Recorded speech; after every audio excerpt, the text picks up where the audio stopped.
Hello, everyone, and welcome to the latest episode of the Dubcast, part of the Roundball Australia Podcast Network. The Asian Cup is over, our tournament review is over, and we're firmly back into A-League women mode as we gear up for the last two rounds of the home and away season before we head into the finals series. My name is Poletti. Joining me is Burke. We get to talk about our glorious A-League women competition once again. We do, thank God. But it also just feels like it never ends. The football never ends. I just spent 3 weeks going from coast to coast, and there's still more football. In fact, I think there's somehow even more football than there was before. But you know what? We persist. So does the football. We do. It's like, I want to say it was the Peep Show, that David Mitchell bit, where it's just like the football never stops. It's football, football, football all the time. Like that's literally what it feels like. It's like, but that's not what it feels like. That's what it is. It doesn't end.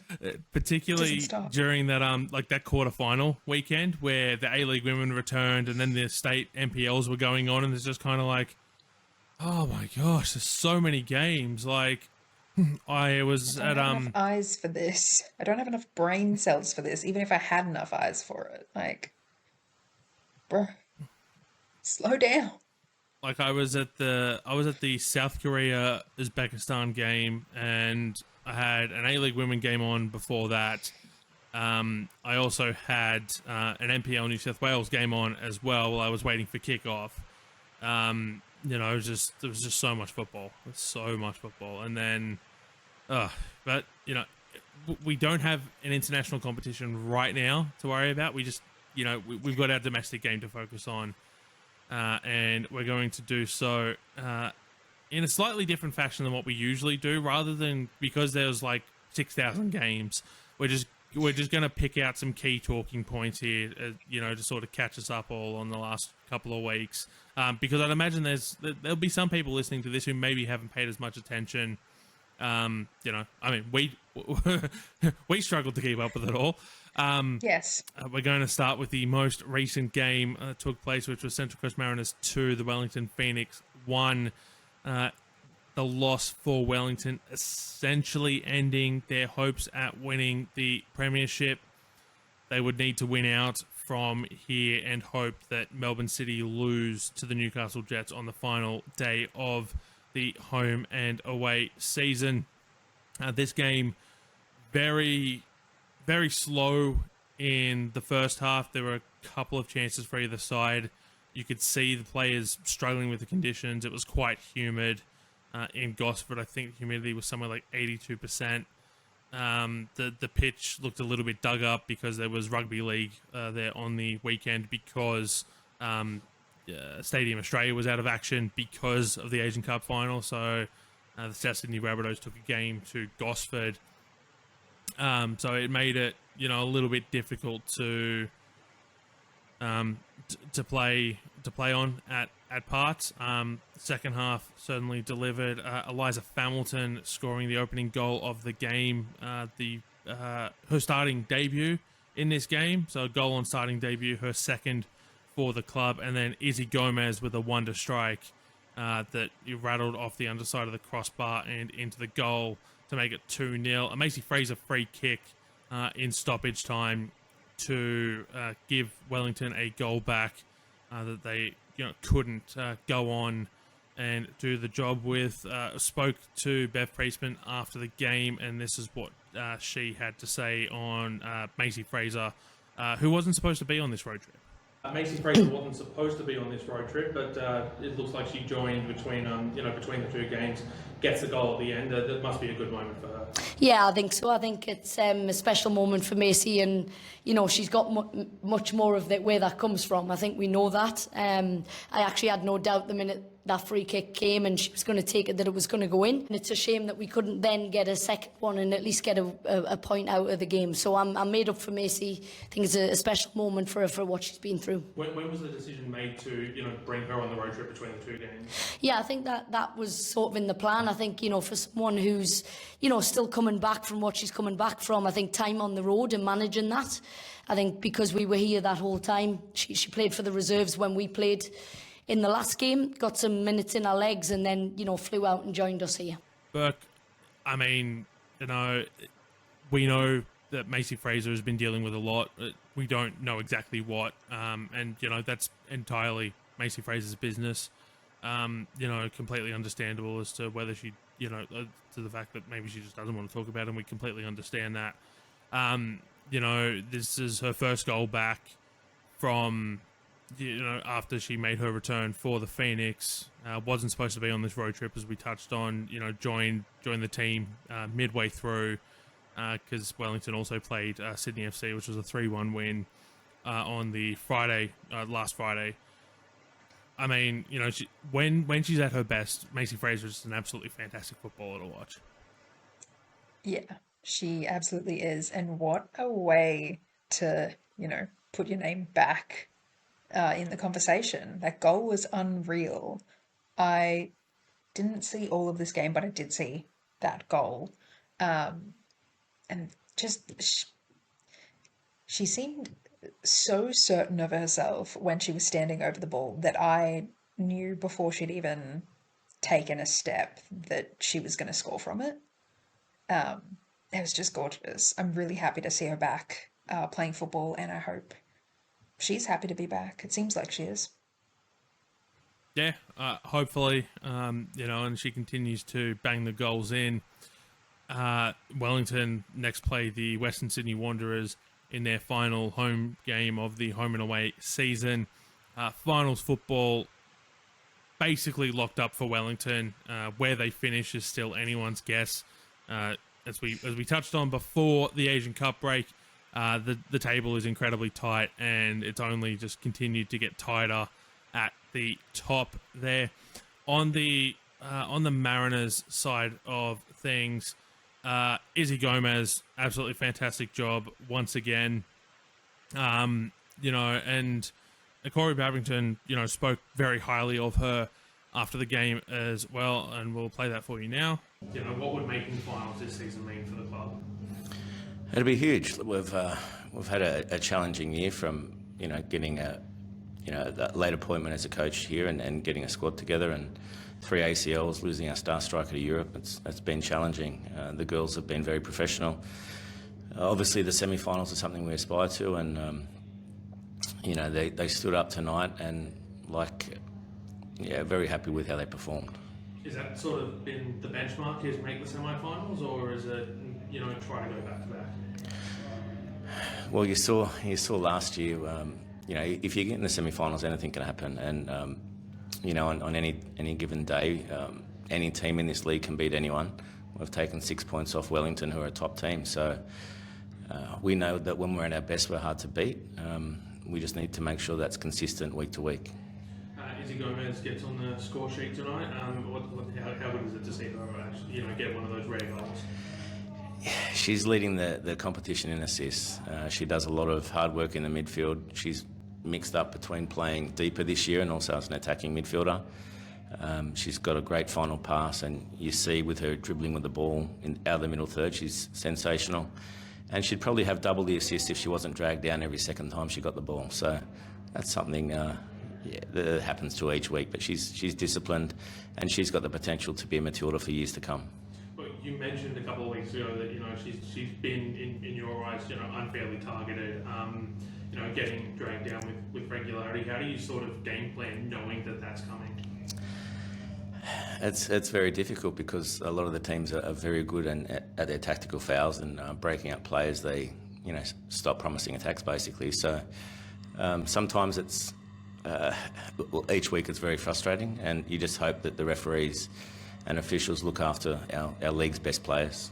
Burke, Corey Babington speaking quite highly about Izzy Gomez also spoke a little bit about, just some of the challenges they've had this year, the ACL injuries, the fact that they've got young Matildas heading off on international duty, and we'll get to that a little bit later in the show as well. And so, you're really expecting, someone like Izzy Gomez to, step up and really guide this side, towards the finals. There's, they've with that win last night, their fate is in their hands. If they win out, they guarantee themselves finals. They don't have to rely on other results. And so Gomez is going to be absolutely pivotal to that. Yeah, she's always kind of been in the last 2-ish years. Yeah, last 2 years. Very, very important for Central Coast. So it'll be interesting and I think very exciting to see her given this sort of opportunity to really step into a bigger sort of leading role with the Central Coast. Yeah, look, I think she's shown her class throughout. Babington spoke to the fact that she's targeted by opposition players as well, and the difficulties that presents in trying to game plan for it, which I think just shows the level of respect that the opposition have. For Izzy Gomez, I'd imagine a recall to the Matildas isn't too far away in her future, and could come as soon as this international window. Yep, which is literally just around the corner, like just there. Yeah, so we get through to the next, so the weekend coming up, and then the weekend after that, the Easter weekend in the A-League Women, the end of the home and away season, then we go into international break. We'll stay with the A-League Women for now, though, before we get onto all the international football news. Melbourne City, they played Canberra and the Western Sydney Wanderers over the last 2 weeks. The Canberra United game ending 3-1 in favour of Melbourne City, who were the home side. This game missing Holly McNamara and Michelle Heyman. And this was a stereotypical Melbourne City performance. Everything that they do to teams was on full display here, and I'm not gonna lie, it was a frustrating watch. And I don't usually try to say that. Like, I look at it, generally speaking, as like, we know what City Ball is, right? We do. And I want to pull out something I posted on social media during the game. 52% of the ball through 58 minutes for Melbourne City, where they have finally registered a shot, not on target, just a shot. At the point of which Canberra had 6 with 3 on target. So what did Melbourne City go and do with just their second shot of the game, their first on target? 18 Keane scored to open it and make it 1-0. City Ball at its finest.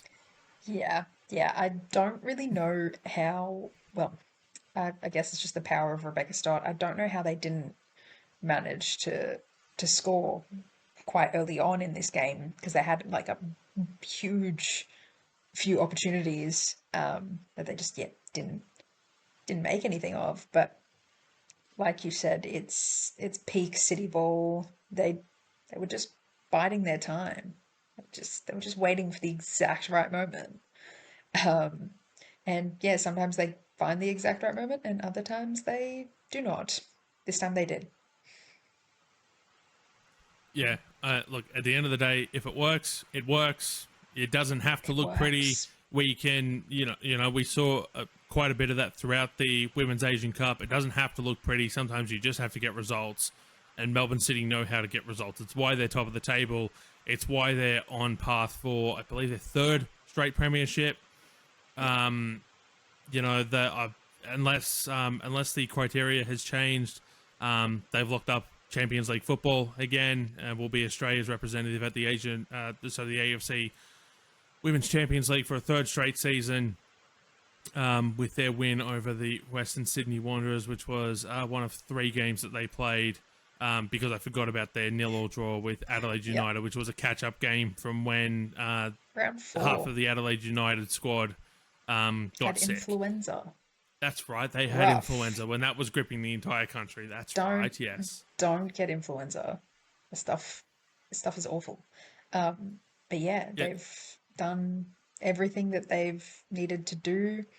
Obviously, beating Adelaide would have been better than drawing for their table position and securing top of the table. But yeah, they've done everything else that they need to do in order to keep pole position. They have indeed. Their other game, the one against the Western Sydney Wanderers, a 2-1 victory. They went down to 10 in the 17th minute. Red card shown to Chinazi Uchendu for what was determined by the match review panel to be assault of a player. If you've seen the highlights of this game, you've seen the incident. We're not going to comment on it because we don't know what happened entirely. All we know is that she has been handed a 4-game suspension by the match review panel. The minimum suspension was 2 games. She does have the ability to appeal to the Disciplinary and Ethics Committee. It's unclear at this stage whether she has made that appeal. We don't usually hear about whether an appeal has been made or not until after the minimum suspension period has passed. If stay true to form, so could still be a couple of weeks before we hear anything on that. Melbourne City will be back in action this weekend, not in the A-League Women, but in the AFC Women's Champions League. They have their quarter-final matchup to take place this weekend. They will be hosting it at the home of the Matildas, where they will face Uzbekistani side PFC Nasaf, half of which Burke is made up of the Uzbekistan women's national team, who just competed here in Australia at the AFC Women's Asian Cup. Yeah, I think it's going to be an exciting game, especially considering we've seen a lot of what these Uzbekistani players are made of. And they're, in great form. So I'm really looking forward to seeing this game play out. I do imagine City will win, but we have to wait and see for that to happen. It's a little disappointing that the game is happening at home of the Matildas and not at Amy Park, but that is because we have men's football happening. That's a thing. I don't know anything about it, but apparently the Socceroos are playing there, so Melbourne City can't. Yeah, the Socceroos playing there on Tuesday night as part of the FIFA Series games. There'll be a double header of fixtures there. But yes, no. So Melbourne City are playing at the home of the Matildas, as we mentioned. Their path to the final is known. They will face. It said if they win, they will face the winner of Tokyo Verde 1969 and Stallion Laguna. That game taking place in Tokyo on Saturday. And on the other side of the bracket, it is Nagoyang from DPR Korea facing Vietnamese side Ho Chi Minh City. That game taking place in Laos. On neutral territory, and then Wuhan, Jiangda, and Suwon doing battle on Sunday, March 29 in Wuhan, China. The semi-finals and the final date have been announced, so the semi-finals will take place on the 20th of May, and the final will take place on the 23rd of May. Those games all taking place inside the hub, which is what happened last year as well. It'll be it is unknown yet where that hub will be hosted, much like last year, presumably just waiting to see who the semi-finalists are and then who actually wants to put their hand up to host those 3 games. For Melbourne City, look, I'm not going to say that this is going to be an easy game by any stretch of the imagination. Certainly, I mean, like I said, the fact that half of this side makes up the Uzbekistan women's national team surely indicates that it should be a somewhat of a challenging game and should be quite the watch, Burke.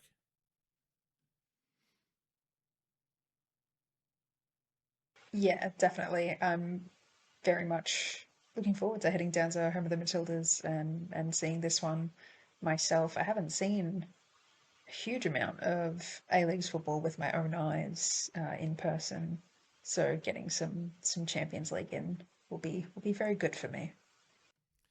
It will be indeed. I'm jealous. I can't go, but that is because I have NPL women's commentary commitments in Sydney, which is a perfect way to talk about the fact that the NPL is back. We haven't had too much of a chance to talk about it because we haven't done a non-Asian women's Asian Cup show in about a month.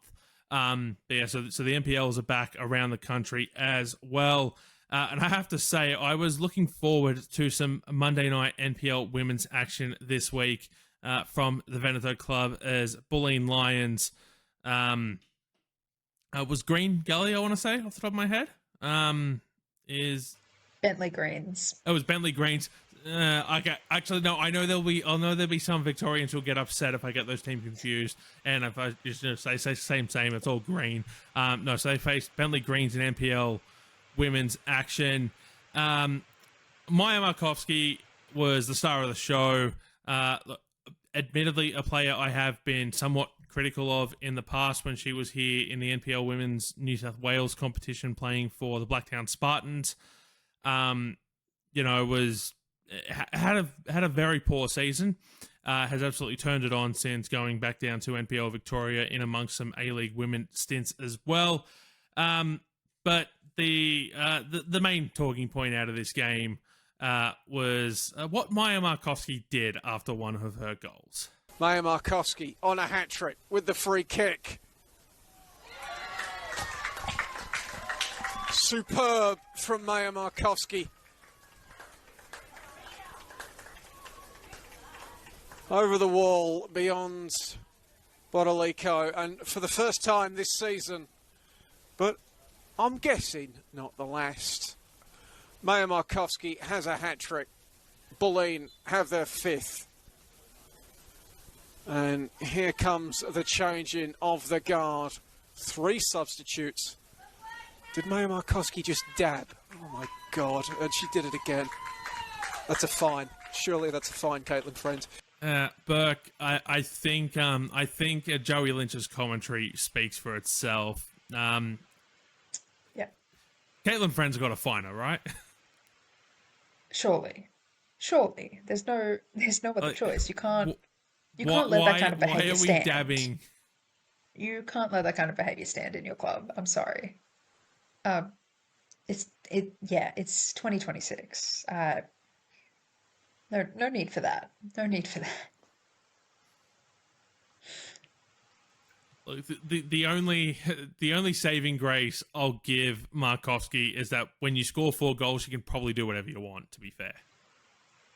Yeah, but within reason, man, come on. Come on. It was funny. I will give her that. But I don't want to see that ever again. Hopefully we don't. At least not until she scores 5 goals in a game. Then, again, she can do whatever she wants. We do have, actually, before we move on to the international football side of things, A-League women's table, as we touched on, is incredibly tight. Melbourne City at the top, the Wellington, followed by Canberra, Adelaide, both of whom still have chances to make the top 2, or second place at least in the competition to guarantee themselves a week off and a home final. Then Central Coast, Brisbane Roar, Melbourne Victory, Perth Glory, all still in the hunt for for a finals place. Newcastle Jets theoretically still up for, a final spot, but a point to the Brisbane Roar this weekend, and anything but a Newcastle win, and they would be mathematically eliminated. And then, obviously, the Western Sydney Wanderers and Sydney FC both mathematically eliminated and were quite some time ago from making the finals series. For Adelaide United, the task gets a little bit tougher as they lose Fiona Burke. She's off to Incheon Hyundai no, let me get this right. She's off to Incheon Hyundai Still Red Angels in South Korea. Yeah, big move. Really, really good move. They were playing Asian Women's Champions League last season. They're not in this season, but I believe they're still in a pretty good position to possibly make it next time around. Yeah, huge move. I'd assume everyone has a record club fee when they do a transfer these days, so I'm going to assume it's another record club fee, which is good as well. As much as I would love to know the numbers, we're not going to get them. So, but yes, yeah, you can make money in this league if you want to, which Adelaide have done because they clearly want to. But I think it'll be good for Wirtz. I mean, she's been a class player for Adelaide, so hopefully she can get something good out of this transfer as well. Yeah, so a quote here from Fiona Wirtz, quote, "I'm gutted to be leaving the team at this point in the season, and I'm sorry to anyone who feels let down, but I know opportunities like this do not come around often, and this felt like one I had to take. I have every confidence the girls will continue to do something special this season, and I will be their biggest fan as they do so," unquote. I mean, we know the challenges that this league has, right? And so if you've got a chance to take an opportunity that, you think is going to better your career, you've got to take it. I mean, this is a player in Fiona Wirtz who bagged 5 goals in a game and then had to go work a McDonald's shift the next day just a couple of years ago. Like, this is, it might have been a few years ago. It might have been time is an illusion. But, so like we know, the history of this league when it comes to, things like that. So if you get this opportunity, you can't turn it down, right? No, you really can't. And yeah, it is a shame, like she said, that she's leaving when she is, but yeah, you'd be silly to turn it down when it's a move to a really good club as well. Yeah, absolutely. Last little bit of signing news is Sydney FC have made 2 signings as cover for injuries and young Matildas duty, with Claudia Valletta coming into Sydney FC. She's played for the club already. As someone who was crucial to the success of Bulls FC Academy in the NPL Women's New South Wales last season, has spent time previously at Perth, got some runs off the bench as well. Someone I'm quite high on. I've been watching for a couple of years, and so hopefully, she can impress in these next few games, and we'll get the opportunity at a longer term deal next season. In the A-League, women with a little bit more of an opportunity. But the big news, Burke, a Sydney FC club legend returns home in Charlotte McLean. Yeah, she's back. She spent a bit of time overseas in the US playing, well, she didn't play that much, but she was with North Carolina Courage for a while, and then was playing in the second tier, second division. Is it the USL? Is that what they call it? That one. Yes, it that is. league that I She went out on loan. Yeah. To whoever that was. And now she's back. yay. She's been a great dub player. Um, I it's a shame she didn't manage to make it work in the US, but these things happen, unfortunately. Sometimes people make moves that, yeah, just don't work out. They end up not being what the coach is looking for, or they just can't break into a team. Either way, we know she's great, and she'll be a great lift for Sydney, um, considering everything that they've been through.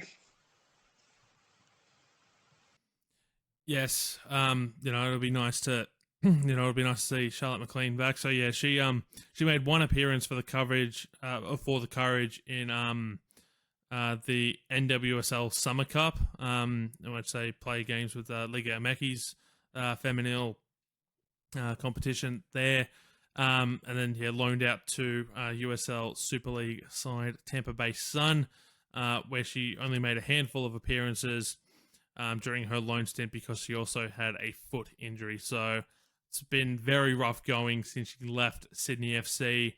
But she is back in Sky Blue for the next 2 games at least, and then see where she goes.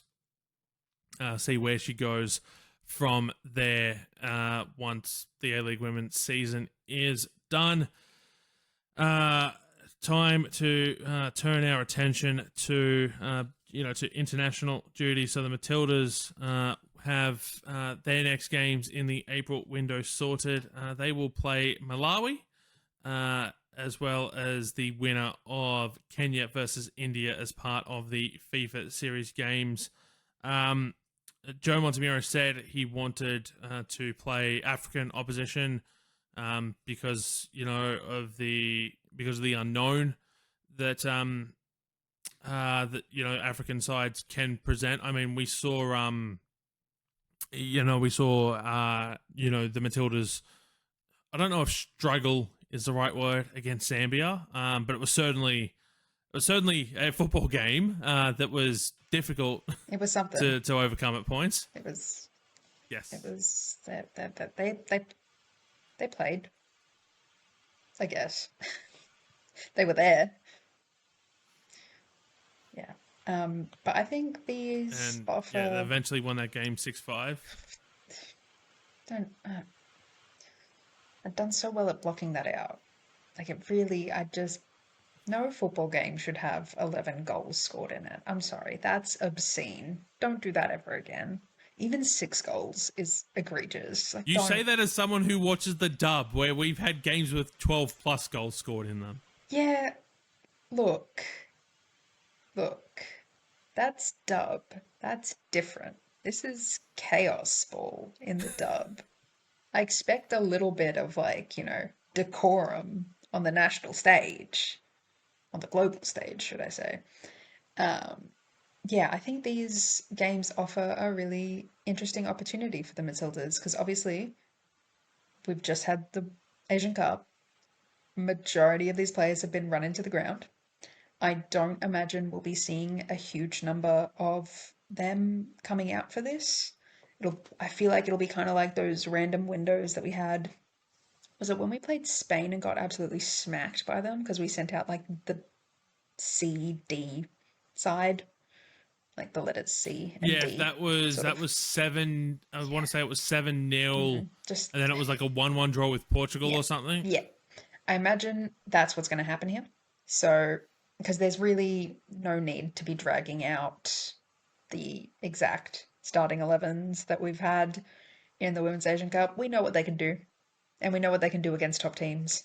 What we need is to see what sort of the newcomers can bring to the table against what I would imagine is going to be a decent enough opposition. I mean, the Chewinga sisters play for this side, and they're not signed to Lyon and to Kansas City for nothing.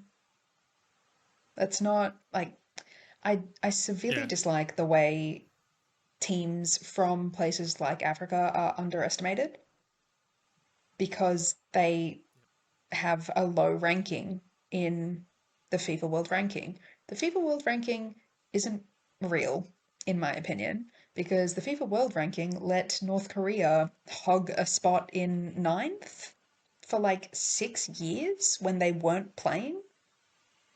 And everyone just accepted that, which I don't think was really fair. And then you've got all these other teams that are, lower ranked, but that doesn't necessarily reflect how good of a team they are because it doesn't say anything about them. What it does say, I fear, is the amount of sort of what am I trying to say? How much their federation cares about them is what it tells you. Because these numbers are reflecting off of how many wins you get on international competitive fixtures, right? Or like vaguely competitive, even like some friendlies count. I don't know. It doesn't actually tell you anything about the talent on the squad, and it doesn't tell you anything about their capability of beating another team.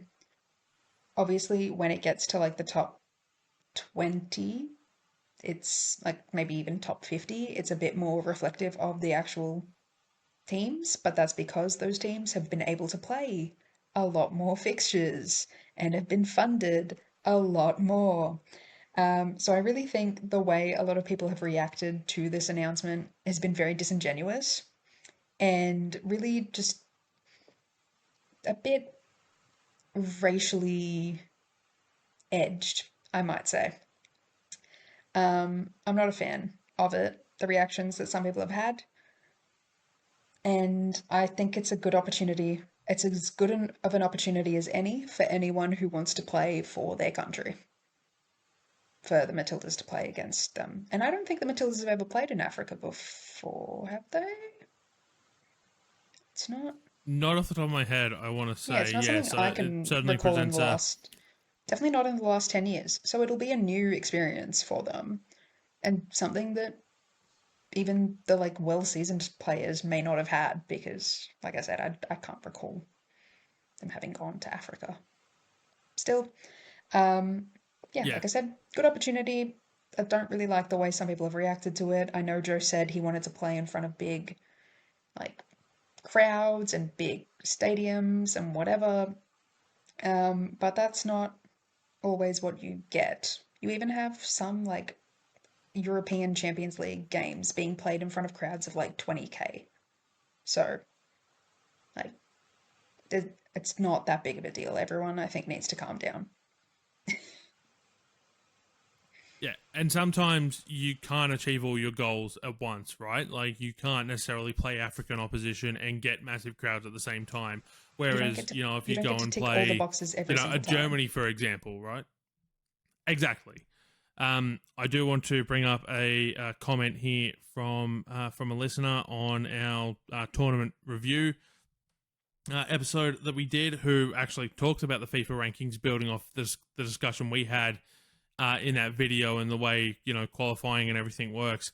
It was a very good comment. So I absolutely absolutely appreciate that. But because we know that like friendlies are ranked differently to competitive matches, and there's ways for certain confederations to game the system, which is why you have Nations League, because those are competitive fixtures, even though they're just replacing friendlies. You've got, so you've got all those situations, right? Like, let's have looking at Malawi's 2025, they had 2 WAFCON qualifying games cancelled against Congo.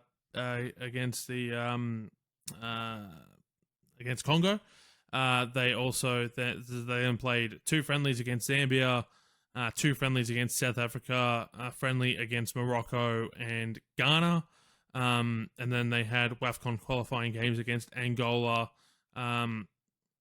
which they won on aggregate, and then a 3 nations women's tournament is how this fixture has been labelled. A 2-1 loss to Zimbabwe, and then a 1-1 draw with Zambia. So, most of those friendlies, only the 2 competitive fixtures, kind of speaks to the point we've been talking about. So and then they'll play these FIFA series games against Australia, and then they'll play either Kenya or India, whichever team Australia doesn't play in that those games taking place in Nairobi in Kenya.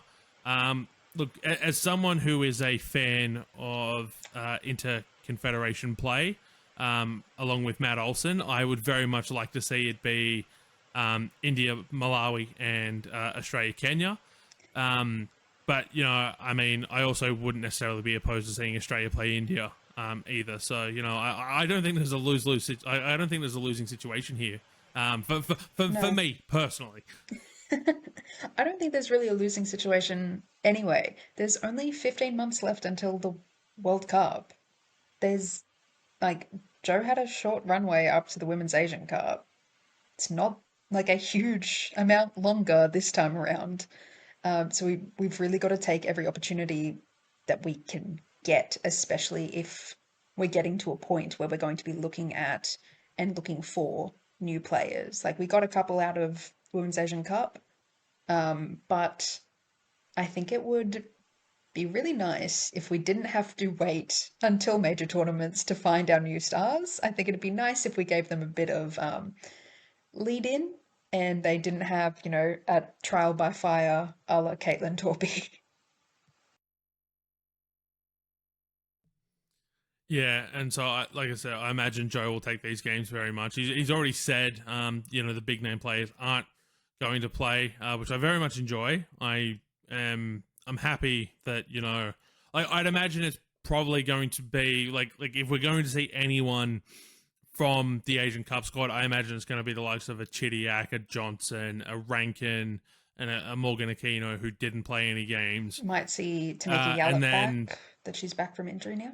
Maybe, yep. As a bit of seniority. Yep. Yeah.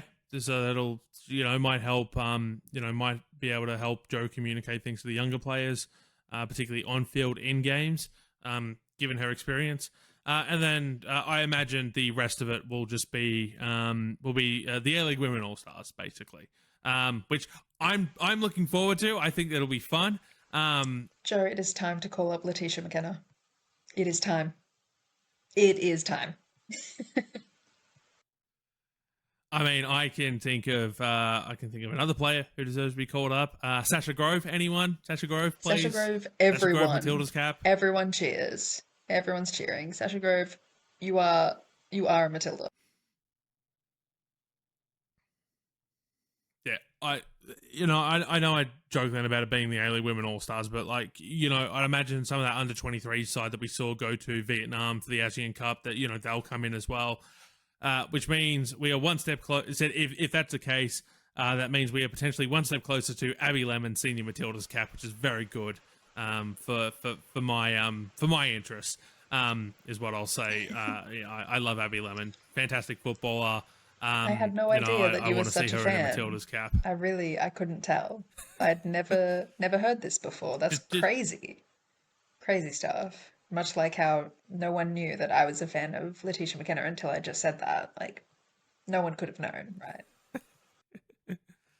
No, absolutely not. Certainly no one who follows me on social media would have worked that out a long time ago. There are some players, of course, who won't be featuring, that we know won't be featuring, because they will be at the AFC Under-20 Women's Asian Cup, as the Young Matildas squad was named earlier this week by Alex Apakis. So Alexia Apostolakis, Amelia Bennett, Tegan Bertolicio, Jasmine Black, Indy Brea, Daisy Brown, Danella Buttress, Amelia Cassar, Alexis Collins, Sienna Dale, Emma Dundas, Tiana Fuller, Sky Halmarick, Clara Horau, who, I don't even know where she plays. I know she's the only player that doesn't play in the A-League Women. One of two players that doesn't play in the A-League Women in this squad. The other one being Jasmine Black, who plies her trade for George Washington University in the NCAA Division 1. Zara Kruger, Shelby McMahon, Alona Melee, Poppy O'Keefe, Ivani Prakash, Georgia Ritchie, Ruby Sullivan, Peter Trimmis, and Talia Eunice. Very good squad on paper. I think this is a side that should make the knockouts with some ease. They'll face Chinese Taipei on the 2nd of April, India on the 5th of April, and then Japan on match day 3 on the 8th of April. Alex Apakis said, quote, "While we have some key players unavailable through injury and non-release, this has created an opportunity to expose a group who will form an important part of the next under-20 cycle. 13 players in this squad remain age eligible, which is a positive for both this tournament and ongoing development within the Matildas ecosystem. It allows them to test themselves early, showcase their strengths, and gain valuable experience against a range of teams and playing styles." And this was something, so unquote, this was something that I felt Leah Blaney did quite well in terms of, when she was Young Matildas coach, would, try to bring players through so that they could participate across multiple cycles and try to, continue their exposure to international football. Obviously, COVID hampered those, hampered that a little bit, but the fact that, like I said, 13 of this squad will remain eligible for the next cycle, and this tournament doubles as under-20 World Cup qualification as well. Australia's participated in the last few under-20 Women's World Cups, has had rather disappointing results, but, you continue to grow. Qualification, really, first and foremost, is the goal, for this side. I would believe that's the goal. And then obviously you get the chance to, go around again for the next cycle as well, which can only be a good thing, Burke, and a lot of talent in this squad. Yeah, every single name that you're reading off, I'm like, yeah, bowler, just one after another. I did a quick search on Clara Hero. Is that how we're gonna? I don't know. I'm assuming that's how we're going to pronounce it. I'm sure we'll find out next week. She's actually playing as a midfielder for Fleury 91 Women's, which is a French team. They play in the first division. They're currently 5th on the table. Okay. So Lyon on top. Very nice. Obviously, Very nice. Nantes Women, Paris FC, PSG, and then Fleury. I'm not too sure where she's popped up from, but I'm excited. I think these a great few fixtures for this side to play. Obviously, a little bit annoying the timing of it, because is it during like the finals or like the final week of the league? One of those. So basically, all of the players have jetted off. Yeah. So they're done. Central Coast Mariners had Prakash, Peter Trimis, and Tiana Fuller play their last games last night. Yeah. They're heading off as well. There's so they're done for the rest of the home and away season. There's quite a few. And the international break, so they will be back. So all of these players will be back for finals if their team qualifies, which is good. But yeah, so they're done for the last couple of weeks, which is, why Sydney FC went and signed Claudia Valletta and Charlotte McLean to count as both injury cover and, just making sure that they've got enough players because they've continued to name 3 goalkeepers on the bench during the international, during the Women's Asian Cup because they just don't have enough fit outfielders to play. So. Interesting times at Sydney those FC. games. Interesting times indeed. So those games, so this tournament taking place in Thailand, all those games, I'm assuming they'll be on either 10 Play or Paramount Plus. I think they were on 10 Play for the 2024 edition. If not, there'll be a way to watch them. Stay tuned to socials and we'll update you. Football Australia will probably also tell you where you can watch those games as well. So, plenty of ways to find out as the tournament gets closer. But the last thing I wanted to talk about today before we have a look ahead to the upcoming round of fixtures is a new initiative from FIFA, who, in what they described as a landmark decision, have announced going forward that all women's teams at FIFA sanctioned tournaments, so World Cups, the Champions Cup, things like that, must have at least one female head coach or assistant coach on their on their list as part of the coaching staff. And the idea behind it is to help further the development of female coaches. We've spoken plenty on this show about the lack of opportunities that are available for female coaches at different stages and how that hurts their development, whether that be things like full-time work or things like that, or more serious reasons that I don't think we necessarily need to rehash. When I spoke to Emily Husband, she said that, being the Matildas assistant coach was her first full-time job in football. So I think that speaks a lot to it. Husband and Leah Blaney were on the benches for their respective sides in the Women's Asian Cup final. So two sides that don't have to worry about it at the moment in terms of having to go get a female assistant or head coach are Australia and Japan. I had a chance to speak to Niels Nielsen after the final, who spoke about the initiative and his thoughts, which he thinks is a fantastic initiative, and we'll play that for you now. Fantastic important. I am surprised that you are so far behind. In Europe, it has been the case for many years that you have to have female in the coaching staff. I can tell you, when I was in Denmark, I changed the whole staff, so it was pretty much all former players and females, for the same reason, because it's the women's game. They understand the women. No matter how much I try, no matter how much I listen, I will never be able to understand women the way women does. And the qualities they have, they just need to have a break, and then you can see how good they are. So I have absolutely no problem with that. They should have done it sooner. It's actually overdue. So I'm happy that something is happening now. Burke,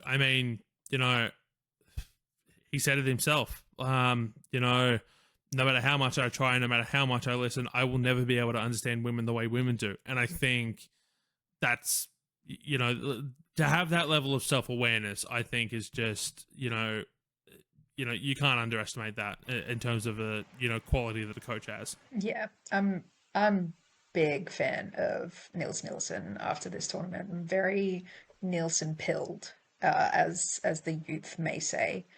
And I think it's, like he said, a really good initiative. What the only sort of thing it brings up to me is what's going to be the penalty for teams that don't, for nations that don't. How are they going to enforce this kind of thing? And what's going to be the punishment for teams that don't manage this? It shouldn't be hard. You shouldn't, no one should be scrambling to try and have a female coach on their coaching staff. That should not be happening.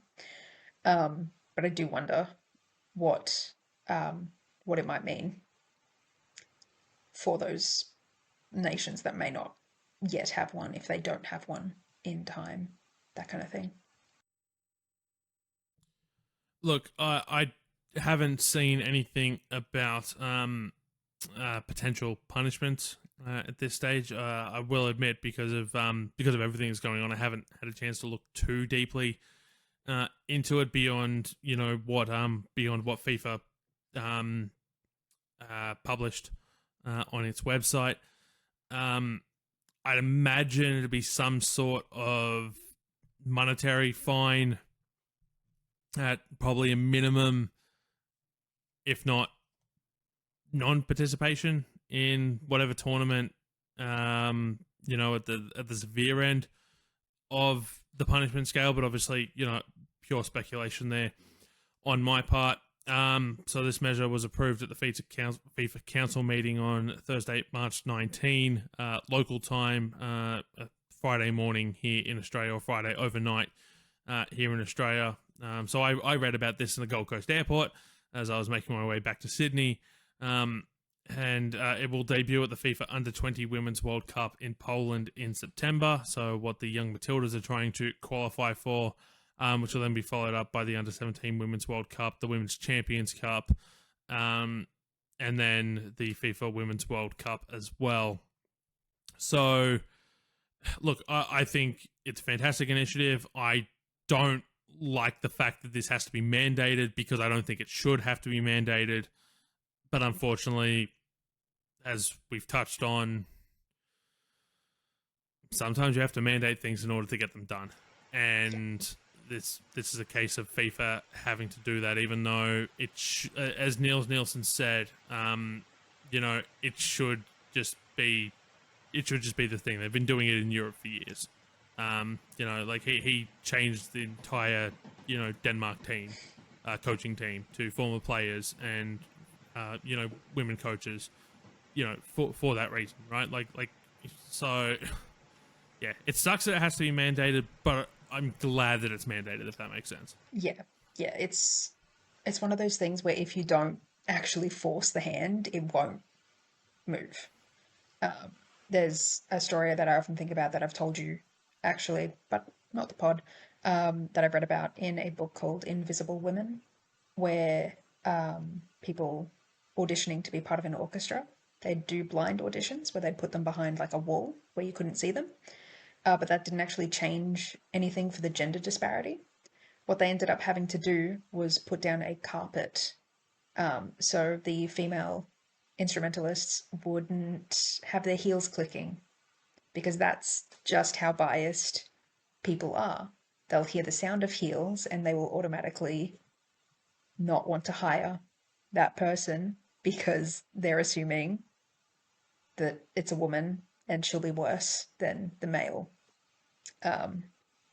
candidates. So you do have to force the hand and make it happen. They do it in politics. They do it in lots of places.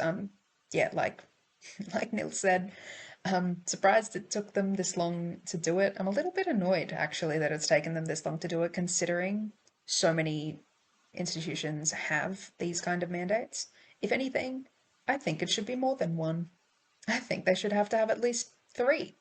But that's just me. So, you're all very lucky I'm not in charge of things. I would ban men completely. Sorry, no more. We've tried it your way. One step at a time, Burke. One step at a time. Why can't I jump 8 steps?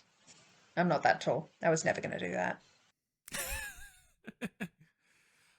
We've got a whole weekend of A-League women action to look ahead towards. As already mentioned, Melbourne City on Sunday afternoon will be playing the AFC Women's Champions League game against PFC in the SAF. That game kicking off at 3 p.m. Hope they enjoy their Australian bye. Eastern Daylight Time at home of the Matildas. Yes, that's both of Melbourne City's byes were strategically scheduled around their AFC Women's Champions League commitment. So the only team that hasn't really had a bye.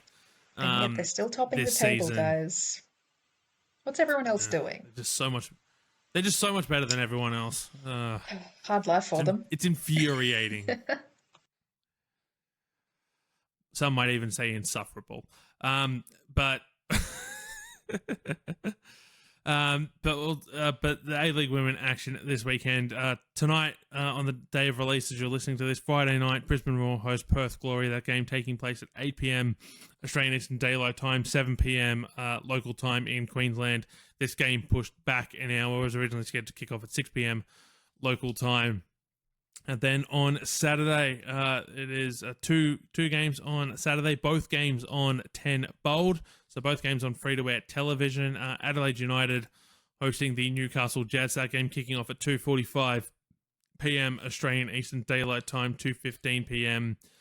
Adelaide time. And then the Big Blue taking place at Leichhardt Oval at 5 p.m. Sydney FC hosting Melbourne Victory in what will be the last A-League women game at Leichhardt Oval before the venue undergoes significant renovations. So if you're in Sydney, get a chance to head out to Leichhardt Oval. It should be a good game to watch and a chance to take in Leichhardt Oval one last time before it gets a significant and well overdue facelift. And then on Sunday, 2 games. Wellington will play the Western Sydney Wanderers. That game kicking off at 2 p.m. Australian Eastern Daylight Time, 4 p.m. local time at Parrawal Park for the Sister City Cup. And then the Central Coast Mariners hosting Canberra United at in Gosford. That game kicking off at 4 p.m. Australian Eastern Daylight Time. The Central Coast Mariners can all but seal finals football pending other results, while Canberra United, again pending other results, could jump into second heading into the final week of the season. But that will do for this episode of the Dubcast, part of the Round Ball Australia podcast network. Burke, it's so good to talk A-League women again. It really, really is. And I hope they give us a really, really good weekend. They will. I don't doubt them. But I really hope they give us a great weekend to give us even more stuff to talk about. Maybe some more fun scorelines.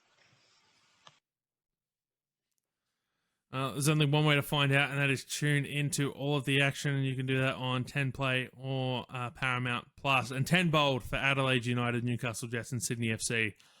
Melbourne Victory. Look, we hope that, for all of the new listeners we gained throughout the AFC Women's Asian Cup, if you stuck around to hear us talk A-League Women, we hope that you've enjoyed this episode. This is, our usual programming is a little bit more organised because we've had a chance to watch more football than we usually have. It has been what it has been, over this last month, basically. We hope you've enjoyed it. And if you aren't already, hit that follow button on whatever podcast platform you're listening on, or subscribe if you're on YouTube. Every little bit helps to help grow the show, to help introduce it to new audiences. We really would appreciate it. But for Burke, my name is Poletti. We thank you so much for tuning in, and we'll be back next week to talk about round 21 of the A-League Women, Melbourne City's AFC Women's Champions League game, and look ahead to round 22 of the A-League Women competition.